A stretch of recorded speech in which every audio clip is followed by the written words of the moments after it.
Okay, it's 11:30, so we'll get started. Looks like we've got quite a few participants already in here. So, hey everyone, my name is Darris Cassidy. I'm joined today by Matt Burk. I'll give a quick introduction here in a moment, but today we're going to chat about open-ended funds versus closed-end funds, specifically focused on real estate. So, just quick overview. We'll get into what funds are in general, the pros and cons of funds, whether they be open or closed-ended. And then we'll get into kind of the differences between the open-ended, closed-ended, pros and cons of each of those. And then we'll get into some questions. So if you have questions along the way, please go ahead and throw those into the chat box, or a Q&A box maybe is where those land. And we will be answering some questions as we go and try and get to as many of those as we can by the end of the presentation. So I know Matt has a hard stop, but this should be, we'll time it for around an hour or so. Might be a little shorter, might be slightly longer. So with that, let's get into it. Again, joined by Verivest and Fairway America's CEO and founder, Matt Burk. Who's with me today. Again, Darris Cassidy. This title, or this slide, has one of my old titles of CFO, but it's just one of many titles. I think you hold the record for the most titles at the company. So. Yeah. This is it's not as much an inside joke anymore, but I've had probably 19 titles in the last 10 years. But that's another webinar. I had CFO for the second time. We changed that, and I'm now back to CRO, Chief Revenue Officer, for my second time in that title. Previously at Fairway America, though, so being at Verivest, slightly different. So quick highlights. Verivest has about $3 billion of assets under administration. Between Matt and I, about 50 years of combined experience. We've consulted and advised on around 300 real estate funds around the country. Unfortunately, I have most of that 50. I have more than 50 than you do. They may have to update it by my lack of hair, but we're putting together a new deck, and someone as our COO at Fairway asked me yesterday how many years of experience I have, and it's 24 years, which is more than half my age, because I started in the industry when I was 19 in commercial real estate appraisals during college. So we know a lot of stuff. That's the main point. So been around a while. Beyond that, Fairway America manages around $400 million of investor capital. We'll get into some of the tie-in there at Fairway America as well. So Verivest.com, we're focused on three things, primarily advisory. So helping create funds, helping wind down funds, helping coach people when they get into their funds, focused on the administration of those funds, all the accounting and back office work for the funds. That includes an investor portal. And then through our other company, Fairway America, we have capital that we provide into a lot of the funds that Verivest has as clients. So that's kind of the three pillars of the business, both businesses: advisory, admin, and capital. So following that introduction, let's get into what is a fund. So Matt, maybe, I know you've answered this question a lot. You've even written a book that touches on this, but give your high level kind of overview of what is a fund. Sure. Yeah. I mean, I think people use the term fund as they use a lot of terms, I'd say inaccurately sometimes, or using it as a misnomer. A fund, in my mind, is a vehicle that has both multiple assets and multiple investors, right? So a syndication would be an individual asset, a single asset with multiple investors. But a pooled investment fund would have multiple investors coming in at various points in time throughout the life of that entity, and it would acquire and manage and dispose of assets also at various points in time, and not the exact same points in time. So multiple assets, multiple investors is what I would consider to be a pooled investment fund. And that's as opposed to what we refer to as syndications, which usually is multiple assets or multiple investors, but only one asset. Correct. And there's even, I've even seen, you see more of this coming out now. Is this what they call, what do they call them? A customizable fund, which really isn't exactly a fund, but it's single assets in some combination, with individual investors. So, but people use the term fund, like starting a fund. I even see people use the term fund where they have one investor and multiple assets, which, they'll have one large investor that's put up 20, 30, 50 million bucks. And there's multiple assets. That's not really even a fund either, in the sense that there's only one investor. So I would consider that to be a separately managed account, where you're managing an account on behalf of one individual, not necessarily a pooled investment fund. So for our vernacular, what we're using as a fund, it's multiple assets, multiple investors. Yeah, and that's why I wanted to start us off with that definition. So let's get into some of the benefits or the pros to some of these pooled investment funds. Maybe I'll tee them up and we can talk through each of them individually. So as you mentioned, I mean, with a pooled investment fund, you can basically create a portfolio of assets. So you're spreading it over multiple assets, therefore creating diversification, which obviously can be a benefit. So comments if you have anything, otherwise we can just kind of work through our way through these. Obviously, the diversification is well used as a reason to do things. It's not always a benefit, but certainly it can be a big benefit. And I would add on this slide, Darris, that as people can of course read it while we're talking. I think it depends on there are pros for the investor, right? Which seems like what this slide is focusing on mostly. And then there are pros for the manager, right? So that slide doesn't really focus on, and I think then there are cons for the investor, which I know is probably the next slide, if I'm anticipating properly, and cons for the manager, right? And so if you want to focus on one or the other, we can, but there are multiple pros and cons for both of the manager and the investor that are not always in alignment with each other. So, that's part of the challenge of a fund, right? Is figuring out how to deal with those areas where, the manager and the investors don't necessarily have the same interests. But as it pertains to the investor, I would agree that these 5 items on the list are probably the ones that most managers would, put out there as the biggest advantages of a fund. Yeah. So, yeah, I mean, if something's missing from the list that is more manager focused, because that's of course who we're talking to on this, let's get into those things. More time to decide, more time to decide on an investment that really relates to the investor.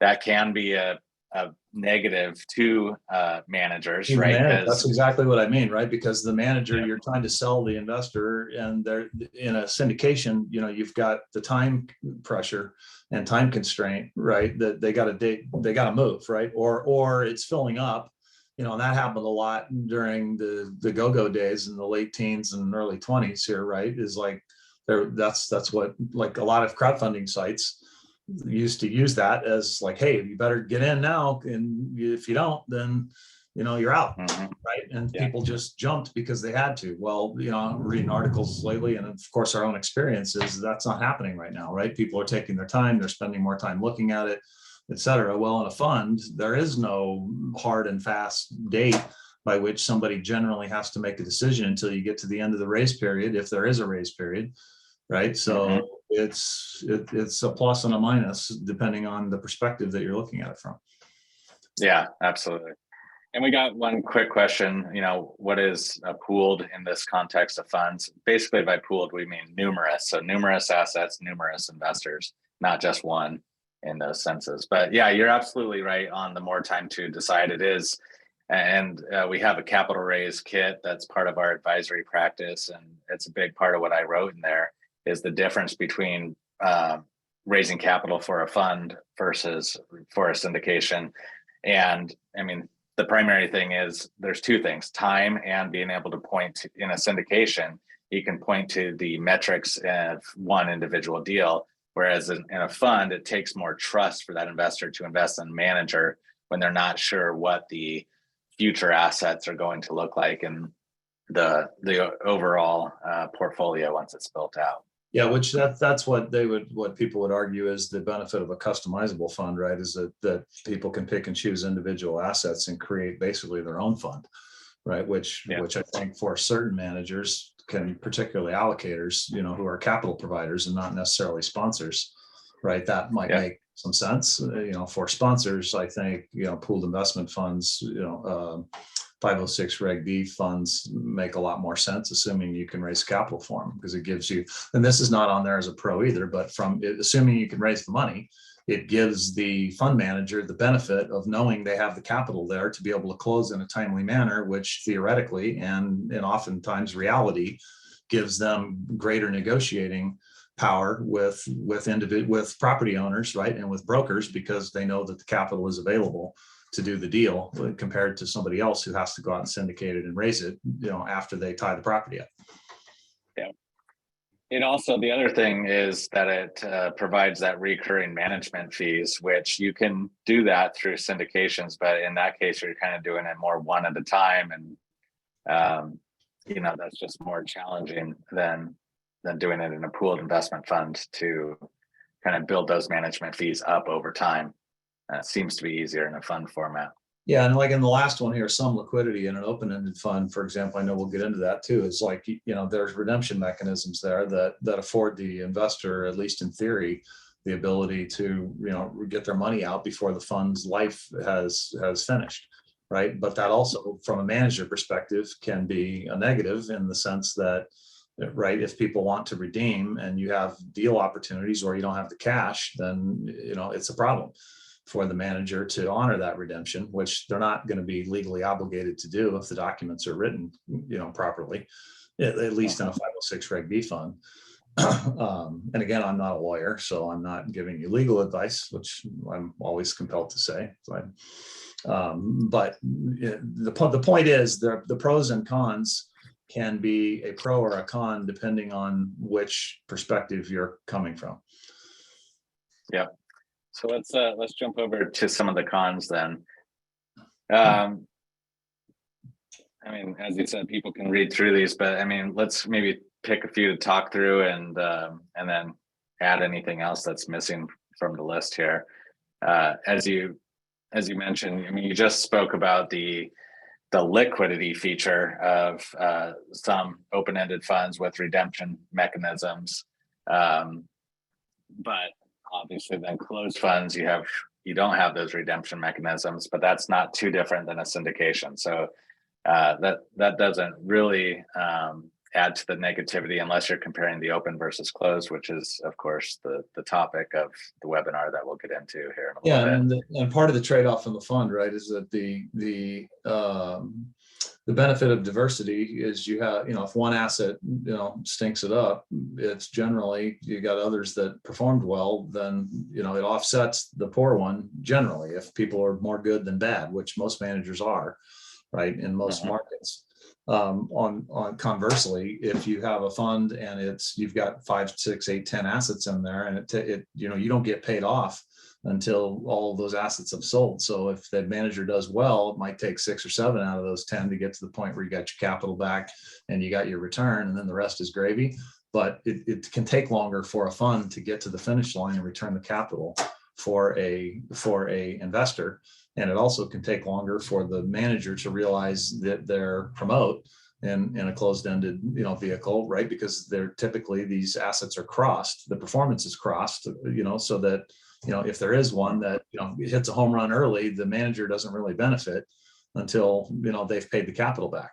But that protects the investor from having the manager take advantage of good ones first and then be left with all the sediment at the bottom of the glass right at the end, when the fund is got the last few assets in it, which are generally the hardest ones to get rid of.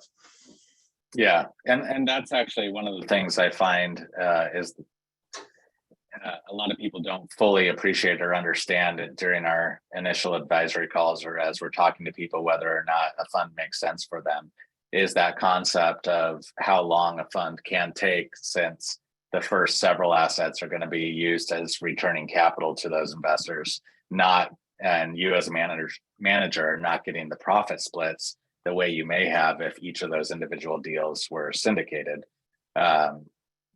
So that is something for, I think, managers to be aware of when they get into the fund format, is the time frame it's going to take for them to get into those profit splits, and make sure that they've structured the economics around that, That's right. to make sure they have the capital to last and get there, to those profit splits, which of course can be lucrative if you make good investment decisions. Yeah, and of course, and that involves structuring the fund properly in the first place with respect to, how and when, the fees are paid to the manager, and doing it in a way that doesn't make it totally misaligned with the investor. And that's part of the trick of setting it up right in the first place. Yeah. So some of the other things on here, the financial statements are more complex, is absolutely true. Doing the accounting and investor statements, waterfall calculations, the whole thing in a pooled investment fund is significantly harder to do, more complicated than it is with a single asset deal. And of course we do administration. So, not an intentional plug here for Verivest and the administration service to handle that for people, but think about all the conversations that we've had over the years in our investment committees, and even some of the things that we structured things a certain way, not fully appreciating the downstream consequences of the way the accounting treatment would handle certain income types, whether it was a return of capital or it was to catch up on the preferred return, or it was capitalized or it was an expense, and how that impacts the fund performance and returns. And then of course, and we'll get into this in a moment, but in an open-ended fund, it's even more complicated than a closed fund, because you have a fluctuating share price that's done through net asset value calculations. And so you have investors coming and going at different share prices. You have a portfolio that is constantly changing. So a lot of considerations there, not to mention even on the closed fund, as investors come in, even though they're all coming in at one share price during the raise period, you have various true ups, if you will, to make sure that the first investors and the last investor in is not getting a benefit that the first investor missed out on by being able to see more of the assets, not being as blind, being closer to the finish of that fund. So you have to kind of balance that out through accounting methods, which is just extremely complicated, even for accounting people or finance people. Yeah, I mean, people who understand fund accounting, it's not as complicated because that's what they do, right? But like anything in life, real estate people aren't typically accountants, and so they don't really fully grasp all the implications, and that's perfectly normal. In fact, that's what gave rise to Verivest and the fund administration business in the first place, was that a bunch of our advisory clients were fearful of how they were going to do the accounting. And of course, since we had done it for years, we started doing it for them. And that's really what gave rise to the whole admin, practice in the first place. And I think the investors, look, in the institutional world, doing third-party fund administration is a absolute requirement because of things like that, right? And in the high net worth world, it hasn't been. To item number 3, it's harder for investors to monitor individual asset performance, right? There is no requirement in a 506 Reg D fund about any particular frequency, or methodology of reporting on assets or financials. I mean, so basically all the manager's really required to provide is a K1, or a 1099 to the investor at the end of each tax year. And beyond that, it's all in the judgment and the capability and the willingness of the manager to do it. So the reporting is all over the map for private investment funds. And I think that makes it more difficult for an investor to figure out what's going on inside of one of these funds. So I think managers that get really good at reporting, are differentiated from those that don't. So, but doing reporting in a pooled investment fund is harder than one-off, because you're not talking about just one asset. You might have 5 or 10 or 20 or 50 assets in the fund, depending on what kind of assets you're originating. So, Yep. And that's perfect. That answers the question we had come in about, what's the frequency of reporting? How do you do that? How do you, know all the information at any given time of the portfolio of assets, since they're always in flux and kind of changing? Yeah, it is a challenge, and it requires resources on the part of the manager to be able to deliver that stuff and to do it in a professional and timely way. I'd say best practice is quarterly, but doing it quarterly it's a lot of work. Yeah. So maybe give us an overview of a open-ended fund. I mean, what makes it open-ended? Yeah, an open-ended fund refers to the fact that investors have the ability, or at least the possibility of getting out of the fund prior to the fund's end of life, right? So an open-ended fund would mean typically there's a lockup period, minimum of 12 months, often 24 or 36, where the investor just cannot get out at all, and that's part of securities law is making it a minimum of 12 months of lockup. You can't just have anybody getting out any old time they want. That's prohibited from doing that. But after the lockup period, typically there would be a redemption mechanism in the documents that allow investors to request a redemption. The manager will not have a requirement to honor that redemption, but managers will tend to want to try to honor that redemption as quickly as possible to keep their investors happy. Now, if you have an asset type that has a lot of liquidity and a lot of velocity to that asset, so for example, short-term first trust deed lending are often the most appropriate asset type for an open-ended fund, because you have a high velocity of asset. Money is constantly, you make a loan, the loan gets repaid. And if the loans are relatively small compared to the size of the fund, you've always got money cycling through. So you're bringing new investors in, loans are paying off, you're collecting interest on the loans. There's cash generally coming in there that allows you to honor redemptions. If you're investing in property directly in equity, that's a much harder thing to do for an open-ended fund to ever be able to honor a redemption mechanism, because you just don't have cash recycling the same way that you do in a mortgage pool fund. So, an open-ended fund also has no finite raise period generally. Some open-ended funds will have an end date on the fund. So it's technically, there's a term called evergreen, what I would call an evergreen fund, which is what we've done on several of the funds we've had. It doesn't have a set end date. There's no sunset or expiration date of the fund. It just goes on indefinitely. The manager can determine when they want to wind it down, right? Or if they want to wind it down, but there is no specified end date. In other open-ended funds, it'll actually specify that you're going to have a specific time frame where you're going to wind the fund down, and that would not be an evergreen fund, but it would still have redemption mechanisms typically in the first years of that fund. So the other one is the big one here is net asset value. What does when an investor comes in on day one of the fund, or day 91 of the fund, or day 175 of the fund, right? How do they come in? What do they pay for that share price when you have new assets coming in all the time? Well, that can be a tricky thing for a manager to figure out. Of course, there's ways to do this that make it as fair as possible. And that's the entire goal with all these things, Darris, is you're trying to make the structure of the fund as fair as possible to as many investors as possible, in determining the asset value.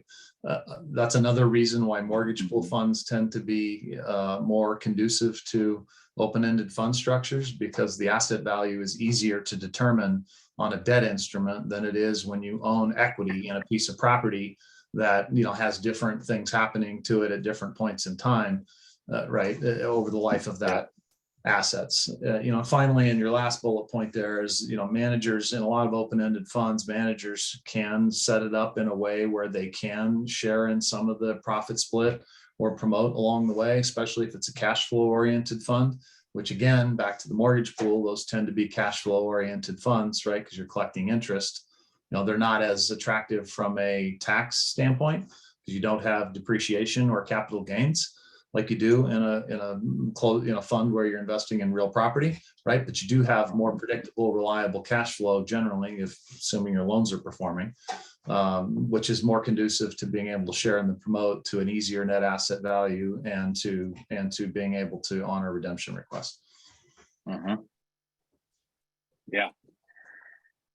As you were talking through some of that stuff, the other thing that just stood out, it's not a huge deal, but one of the challenges of an open-ended fund is cash management and just an ongoing situation, right? Because you're managing, you have money coming in, you have money going out.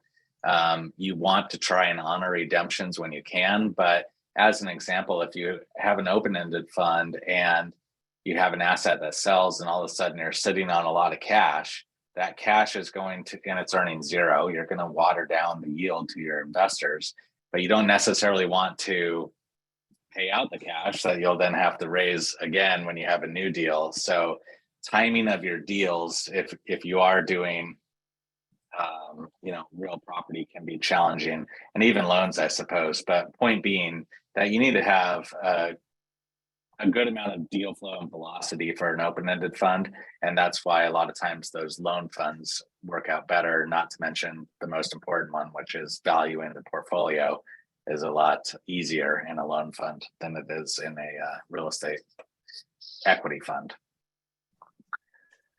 Okay, so maybe give a similar rundown then on a closed fund and what a closed fund is, how it works, some of the characteristics of these.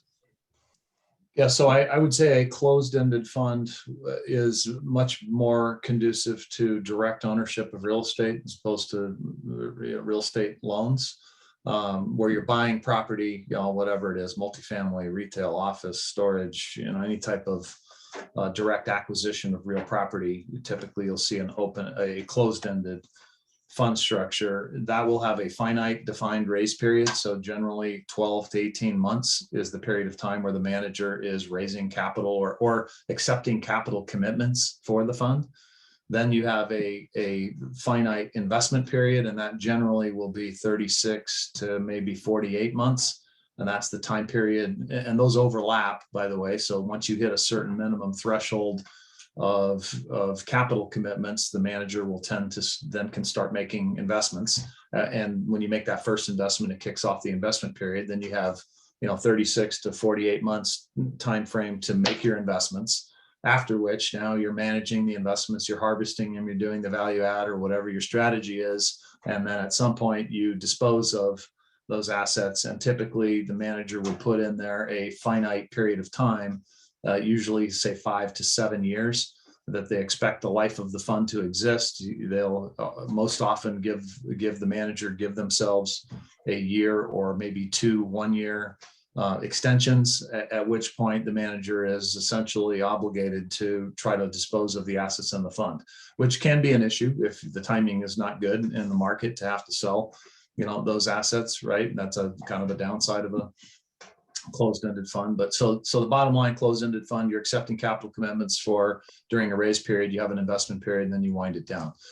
The share price is generally fixed there, although as Darris alluded to earlier on, there are ways to true up early invest, people who commit and bring in money, in the first month, and people who commit and bring in money in the last month, they basically pay the same price, but they would pay a catch-up fee, usually equated to the pref or some rate of interest, time value of money, for that, and catch up on the management fees that have been paid from the prior investor. So that all that is in the documents. And again, you're trying to treat the early investor and the late investor as equally and fairly as possible. I mean, no methodology is perfect, but there's ways to do it that tries to calibrate those contributions as equitably as possible. There is no redemption mechanism in a closed-ended fund. The investor's in for the ride, all the way to the finish line. So they don't have any ability to request a redemption. And typically the manager cannot share in the promotes along the way. I have seen some funds where managers will set it up where they're taking promotes on a deal-by-deal basis, but that would not work at all in the institutional world. Sometimes people can do that in the high net worth world with investors who maybe aren't as sophisticated as more institutional type investors, but I'd say that's rare. Typically when I say crossing, you're crossing the performance of those assets. So again, you hit a home run early on, the excess profits there are going back to the investors to help return their capital early until they've been paid completely. And you only share as a manager in the promote after you've paid back all the capital plus the preferred return. And that usually would take at least half a year. Now, if you hit 3 or 4 home runs early on, then great, you're in the money sooner. Right. And the manager deserves to be if they're hitting home runs on every deal. Right. But more often than not, you've got your tougher assets hang out till the end because they're just harder to get rid of. And that's just the way it works. So that's that high level, Darris. I'd say open-ended funds, more, redemption mechanisms, NAV, closer or better for mortgage pool type funds, and then closed-ended funds. No NAV, no redemption, fixed price, with appropriate catch-ups for later investors, more appropriate for direct ownership of real estate. Yeah, I think that's a good summary. I mean, there's pros and cons of each, but generally speaking, the real estate funds tend to land on the closed side. The debt funds tend to land on the open side, even though we've done a little of both. So you can do it. It just complicates things for some of the reasons we described earlier. So if anyone has questions, please type those in. Otherwise, we'll start wrapping up. There is one question and before I get there, if anyone's interested just to chat, Kellen Stevens is the appropriate person to reach out to. His information is here on the slide. And you can find that at verivest.com as well. The question that we have here is, if we start the Reg D paperwork, can we move the admin service to Verivest? The answer is yes and no, or maybe, and that depends. I mean, this is a big part of why we prefer to do the advisory and the fund creation for clients that then feed into the admin, is so we can ensure that we structure that correctly. We have seen over the years a lot of people that have existing funds, or they try and structure it themselves, or even through attorneys, that they don't quite get that structure correct, and then it makes it really difficult to administer. So that can be an issue. Sorry to interrupt, Darris. I'd say the big piece I would say is that if people, the sooner in the life of the fund you move it over, the better. The easier, right? If you haven't actually launched yet, you don't have a bunch of prior periods of economic performance, then it's pretty simple. If the fund is 2 or 3 periods old and we need to move a little bit of information over, it's not super hard. But if you've got a 3 or 4 year old fund and you've got 10, 12, 15 quarters of performance with a bunch of investors that have come and gone, migrating that data over and making sure that it's accurate day one is the hardest part. So to Darris's point, the answer is yes and no. It kind of depends on what stage you're at with the fund. If it's brand new, you haven't launched yet, a lot easier than if it's got some age in the bottle, right? Yeah, and that's just because the information and the way that things were done in the early days of the fund are going to impact the calculations at the very end of the fund. That's right. And so you have to make sure that that was all done accurately in those first several periods, in order to make sure when all the assets are sold that all the money in the waterfall was calculated accurately. So which can be hard, right? Because that's the part of the reason why people want to move it over in the first place, is that the doing it is hard for people that haven't really done it before. So, yeah. But the short answer is call Kellen. Kellen's been with Darris and I for 15 years now, so he's extremely knowledgeable on all this stuff and can answer any questions that people have. Yeah. Well, and with that, we didn't have a lot of questions this time like we've had in the past, so maybe this is not as exciting a topic, but maybe maybe we've already maybe it's super quick. Yeah, but happy to chat with anyone. Again, to reach out for advisory, admin, or capital discussions, and happy to go through it with anyone interested. So with that, any final words, Matt? Otherwise, we can wrap it up. No, I think I think closed versus open is always a interesting topic for people. I think we've seen people do the wrong one for the wrong strategy, and it can be very painful. And we've done the wrong one on more than one occasion. So it's an important thing to think about. Getting it right is so much easier in the first place. It makes your life a lot easier down the road when you're in the midst of these things. These funds are, they last what, 5, 6, 7, 8, 10 years. I mean, it's a big chunk of time that people have to live with these things. So I just say doing it right in the first place is extremely important. And hopefully that was helpful. Yeah, and it looks like we just got a question. I think it's a good question, so I want to make sure we answer this. Neither Matt or I are CPAs, but we'll give you our best shot here. The question is, please explain capital gains treatments for LPs in open-ended funds.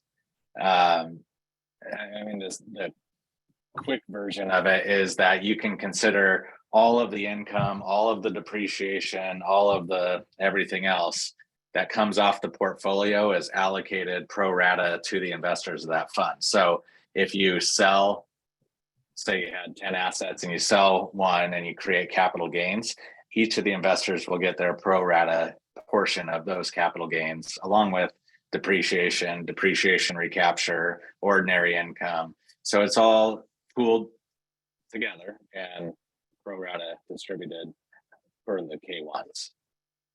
Yeah, in the period in which, like in the calendar year, in our case, like we have Fairway manages 2 funds that are a combination of both debt and equity investments that we make into other people. So there's a lot of equity in there, and so all that capital gain, the ordinary income, the depreciation, all of that comes in, and then it all comes in the wash, right? And then to Darris's point, it gets allocated to each investor accordingly, and you prepare a K1, and the investor gets the benefit or detriment of whatever that K1 will show. And then, if a property sells, then you've got depreciation and recapture. That little recapture gets thrown in the mix along with everything else too, and it would allocate out to everybody in that period. So effectively, it's whatever the nature of the underlying income is what the treat or the underlying economic benefit, or whether that's depreciation or income or loss, gets passed through to those investors on a prorated basis. It's limited partnership accounting. All right, we've got a few more questions, and I know, Matt, if you need to jump at any time. Yeah, I got to run in a few minutes, but I can tackle a couple of these if you want, Darris, before we go. But what is it? Open or loan pools? Go ahead. Yeah, this one, open or loan pools generally, and closed or real estate funds. That's right. Just to reiterate kind of what Matt said earlier, and to say it slightly differently, we used to set up quite a few funds for people, including ourselves, that were real estate funds that were open-ended. I think we learned quite a few lessons in doing that it's way more complicated than it should be, and it creates some challenges down the road as you're managing those funds. Specifically, there's 2 reasons that stand out in my mind. One is the lack of cash flow that's running through those funds, especially in a slow market. So not a lot of liquidity to take care of redemption requests. And then 2, the need to value those assets or the portfolio of assets on a usually quarterly basis. So as you can imagine, if you're doing value add, the value is changing at all times every quarter. And how do you pick the value of any real estate, really? And so it becomes a real challenge, especially as those portfolios grow in size. Whereas loan funds are easy to value, the assets are easy to value. And generally, because of the nature of loans, you have quite a bit of cash running through those to more easily take care of redemptions than, say, in a real estate equity style fund. Yeah, I'd say that's generally accurate. And I'll answer this last one, Darris, and then I'm going to run. But does NAV calculations, NAV stands for net asset value, do NAV calculations to determine the unit price in an open fund need to be audited? If so, how frequently? There is no legal requirement to have them audited.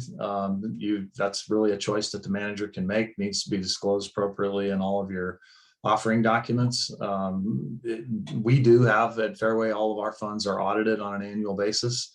And we do them, so once a year annually after the end of each calendar year, we perform an audit on each fund. But that's a choice. Like we do it because we're an SEC registered investment advisor, which means we have to do that on funds that we manage. Most issuers, people who are starting their first or only fund or only run a fund or two, generally you're not going to become a registered investment advisor unless you need to. And again, talk to securities counsel about all this stuff. But typically an issuer is operating under an issuer exemption, does not need to be a registered investment advisor, and therefore does not have to legally have that or by SEC requirements have to have that fund audited. It becomes a voluntary choice. So you can. A lot of people do. Investors, of course, more confidence if it is audited because you got the third party set of eyes looking at it, but it's also expensive to get an audit. That typically then passes through as an expense to the fund. So the investors ultimately bear the cost of that, which seems for the most part to be a trade-off worth making if the fund is big enough, because investors like the fact that it is audited, but at the end of the day, it's a manager choice. Yeah. And just to add one quick thing to that, I mean, as a manager, you're not really, you're not paid any different, whatever that NAV calculation is. So it doesn't, all right, we'll see, Matt. Thank you. I'll wrap up with this final question or answer, and then we'll sign off here. But as a manager, you're not paid on that share price. So whether the share price went up or down doesn't influence your management fees or your promote. You're paid off of the investor capital, not the share price. So as I'm out raising capital and describing this to investors, that's often what I say. That said, we do and have seen managers that are not as honest about that NAV as they should be, and they are doing that probably for the purpose of maintaining stronger unrealized returns, which is what it's called when the share price went up, but you didn't actually sell the asset. And of course, that's disingenuous and not a good thing to do. So you do see some people that don't treat NAV as fairly or accurately as possible. But really, as Matt said earlier, the number one reason or what you're attempting to accomplish with your NAV calculation is to treat investors that are leaving and investors that are coming in as fairly as possible.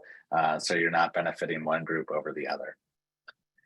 So with that, thank you everyone for joining us. Again, Kellen Stevens' name is here on the slide if you want to chat with us further about anything at Verivest. Appreciate everyone's time, and we'll see you next time.